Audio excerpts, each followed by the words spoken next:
Nag-aral ako sa isang eksklusibong paaralan ng mga babae sa Panay Avenue noong aking high school years.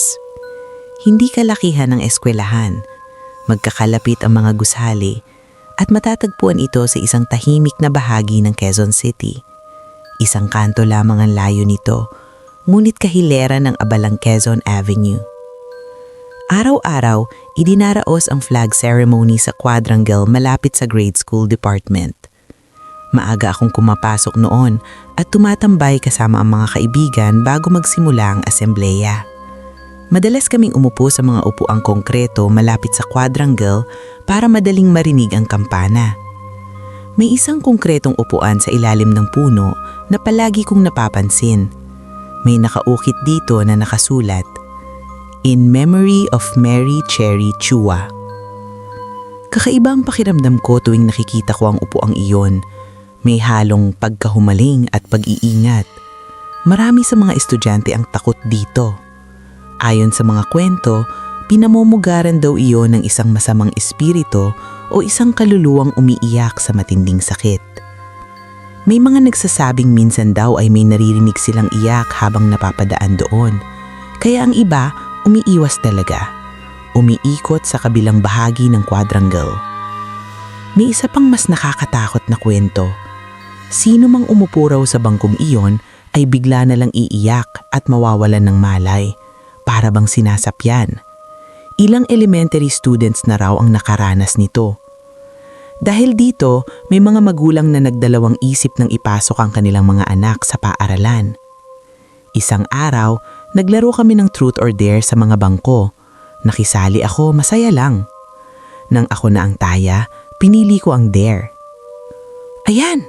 sabi ng kaibigan kong si Alice. "Ubos na yata dare natin." "Alam ko na," singit ni Marie. "I-dare natin siyang umupo sa bangko ni Cherry." May nag-alinlangan. Paano kung may mangyari? Pero dahil maliwanag pa at marami kami, tinanggap ko ang hamon. Lumapit ako sa bangko at umupo roon. May pumalakpak. May napatigil sa kaba. Para takutin sila, nagpanggap akong nawalan ng malay. Nagtilyan sila at agad lumapit hanggang bigla kong iminulat ang mga mata ko at tumawa. "Loko!" sigaw ko. Ilang araw ang lumipas. Gabi na nang natapos ang rehearsal para sa isang school play. Halos wala ng tao sa campus at nagmamadali akong lumabas. Hindi ko na malayang dumaan ako sa mismong harap ng bangko ni Cherry. Bigla akong nakarinig ng mahinang ungol, parang hikbi. Huminto ako. Narinig ko ulit, mas malinaw, mas malungkot. Nanindig ang balahibo ko. Hindi na ako lumingon. Tumakbo ako papunta sa gate, buong lakas. Takot na baka may makita akong nakaupo roon. Kinabukasan, nagtanong-tanong kami. Isang matandang guro ang pumayag magkwento. Si Mary Cherry Chua ay isang masayahing grade 6 student. Matalino, maganda, at paborito ng mga guro. Isang araw, hindi siya umuwi.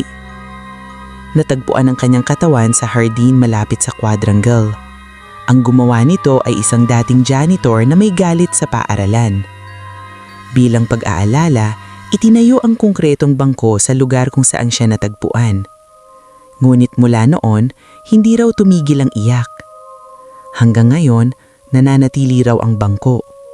Tahimik, malamig, at nagbabantay.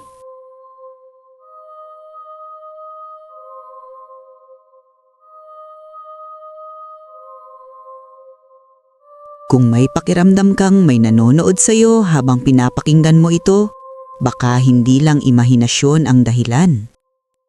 Mag-comment sa ibaba mga habitwin at ibahagi ang inyong kwento. Baka kayo na ang susunod na ma-feature sa aking YouTube channel. Huwag kalimutang mag-like, mag-subscribe at i-hit ang notification bell para sa mas marami pang nakakakilabot na kwento na hango sa totoong pangyayari. Maraming salamat.